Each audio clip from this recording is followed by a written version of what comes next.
One of the most important skills you need to learn is how to find the root of any chord.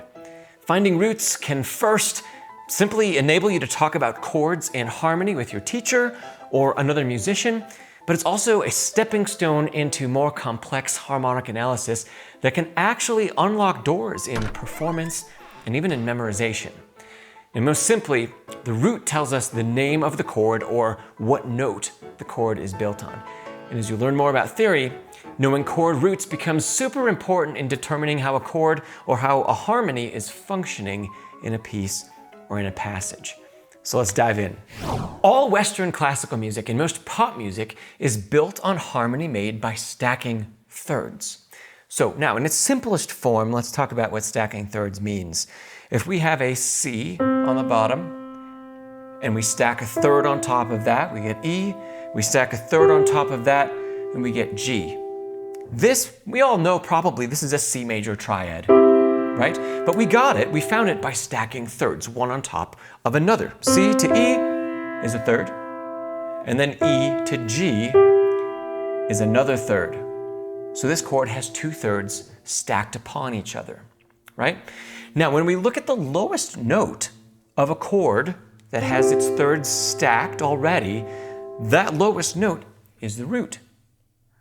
In this particular case, it's C, right? And so that's why we know this is a C major triad. C is the root. C gives us the chord name, right? Now it's called a major triad because the bottom third is major and the top third is minor, but that gets into chord quality, and we're not going to go down that path today, right? So let's go back.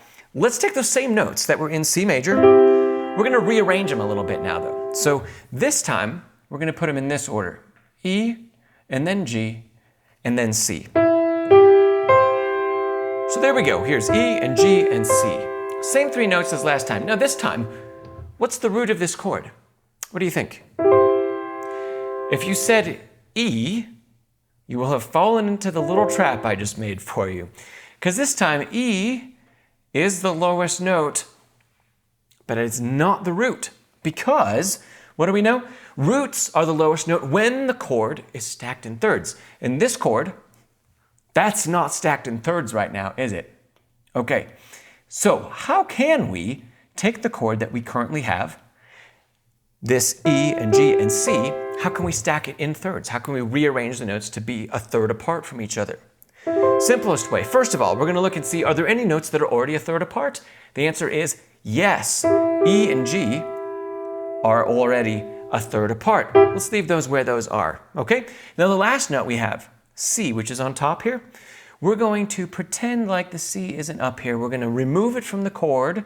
It's going to fly away somewhere else, okay? We're left with E and G. Now that C, can we replace it? Can we put it back somewhere so that it does make a third, or it is a third apart from any of the other notes that we already have? The answer is yes.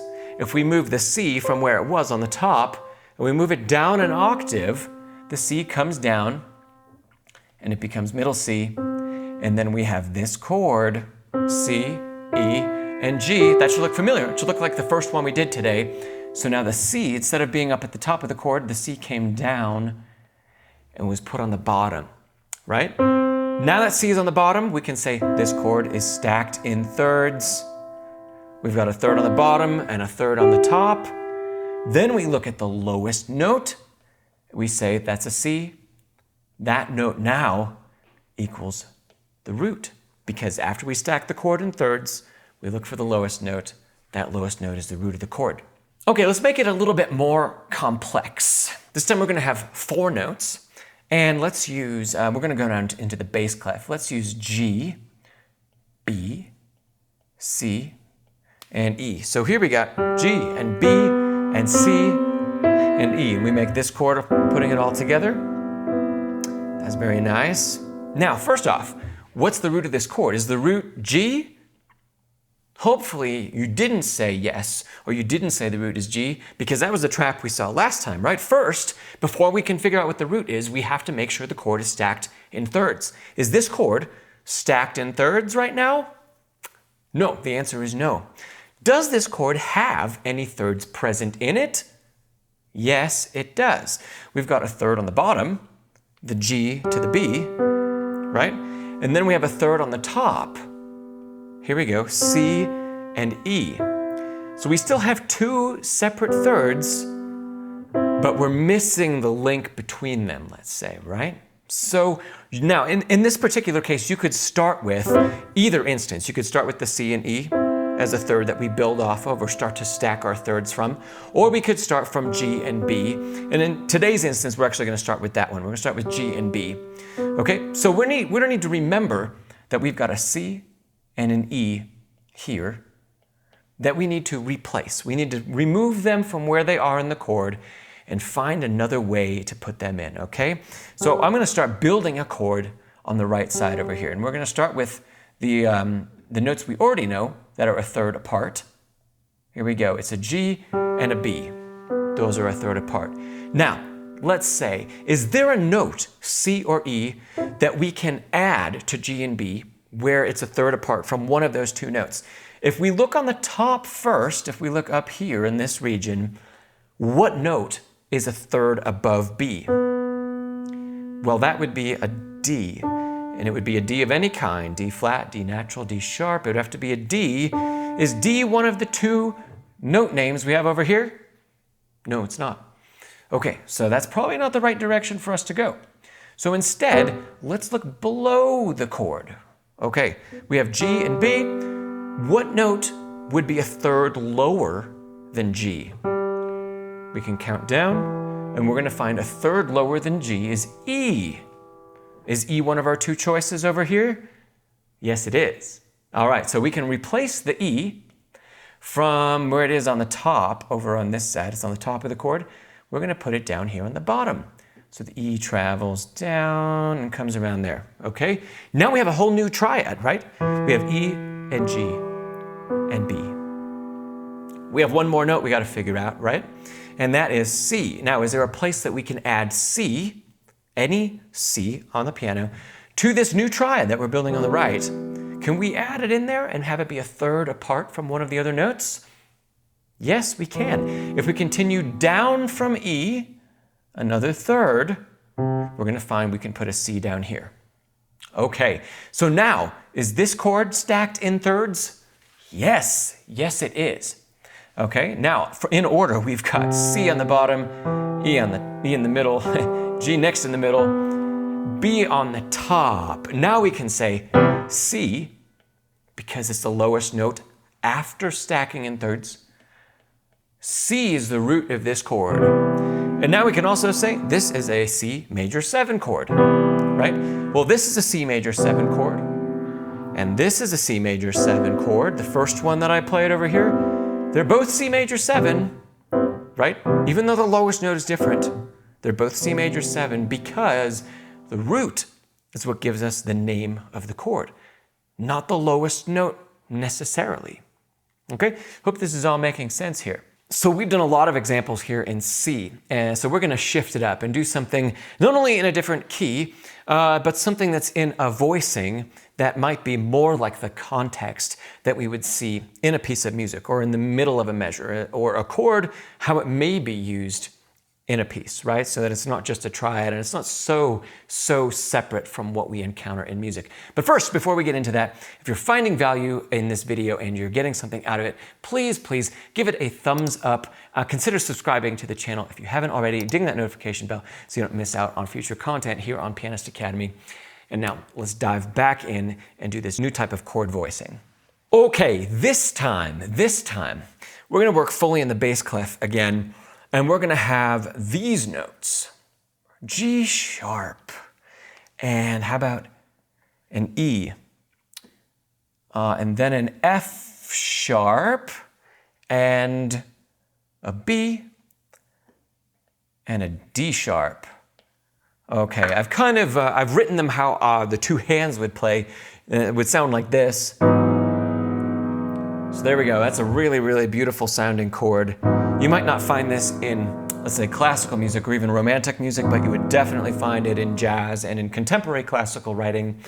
and in even some more easy listening type stuff, right?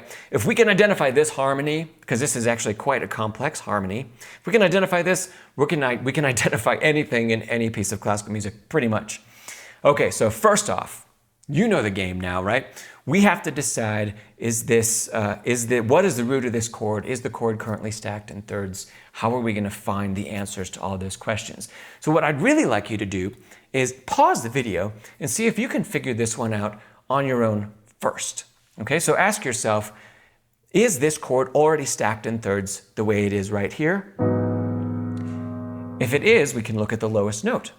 If it's not, how do we need to rearrange the notes so that they are stacked in thirds from bottom to top?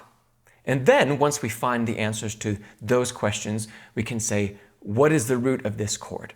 Okay, so give the video a pause and see if you can figure this one out. And when you come back, we'll walk through it together. Okay, so this is actually kind of a tricky one. So I hope you did pretty well. And let's talk through it together. So first off, is this chord stacked in thirds? The obvious answer is definitely not, right? Okay, so that's the first thing. We know we're going to have to rearrange all of these notes on paper to figure out what the root of this chord actually is. Secondly, are there any thirds that are already present in the chord? And the answer is yes. There is one third that's already present in the chord, and it's these top two notes right here. Okay, B and D sharp. So what I like to always advise people, look for the third that's already present if there is one, and then we're going to build off of that and stack thirds off of that one, okay? So I'm going to move these notes over to the right, all right? So we've got B and a D sharp. Okay, now, are there any notes that we can stack on top of this that come from the three that are left? We've got a G sharp we need to find a spot for, an E, and an F sharp, right? And they're not going to exist here anymore. They're going to exist in a stack somewhere else. So can we add a G sharp, an E, or an F sharp to this triad we're building on the right, to our B and D sharp? The answer is yes. We can add an F sharp to the top of the chord. There's F sharp. And now those three notes are stacked in thirds, right? Okay, so we're making progress. The F has been accomplished. We've got two more notes to find, E and G sharp. Now, this is kind of where the tricky part comes in, because a lot of times we get used to looking for stacked thirds or trying to stack thirds ascending or only going up, right? And if we would continue to do that at this point, like I said, we need to find an E or a G sharp. Is there any way of putting E or G sharp on top of this? Or if I write this over here in the treble clef, same chord, there it is. Is there any way of putting an E or a G sharp on the top where it's a third away? And the answer is no, there isn't. And so this is a great way of wrapping our brains around the fact that a lot of times when we're doing some analysis like this, we can't stack in an ascending order. Right? It just doesn't always work. But if we can open our minds up and say, okay, our stacks can go up or they could go down, now we have twice as many options as we had before, and hopefully one of those is going to work for us, right? So now instead of looking on the upper side, we're going to look below these chords. So here we've got B, D sharp, F sharp. Can we stack a note below? Can we place a note below? That would be a third away from this B. Yes, we can. If we go down a third, it would be a G. Well, we've got a G sharp from over here. All right, so we have solved G sharp. The G sharp problem is gone. So we have one note left, E. So we ask the same question. Can E fit somewhere? Can it be stacked either on the top or be stacked placed on the bottom to create a bigger stack? The answer is yes. If we go down another third from G, we get E. All right, so now we have E on the bottom, and E is solved. We have E on the bottom, G sharp, B, D sharp, F sharp. Now, this chord is in root position because all of these notes have been stacked in thirds. So root position. Secondly, when we have something in root position, this lowest note is the root of the chord. And so in this case, we have E. And then if we go further and identify the whole chord, this is an E major 7 add 9. Really cool chord, one of my favorites, I love it. But let's remember, this chord and where we started, those are both E major 7 add 9. They're the same chord, they have the same root, they have the same identifier, right? It's just that where we started, the chord that comes out of context, or the chord that's in a voicing we might see more often, well, it's in an inversion. And that's a topic for a whole nother video, right? But we have root position and we have inversions, and we see both very, very often.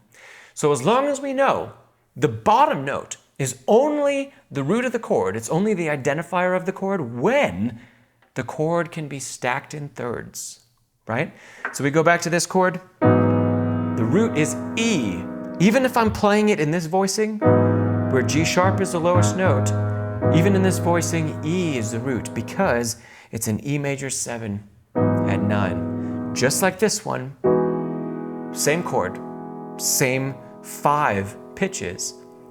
They're just rearranged slightly. This process, being able to find the root of any chord, is the most important step in learning to understand harmony, theory, and harmonic function. And now you can do it in any measure of any piece.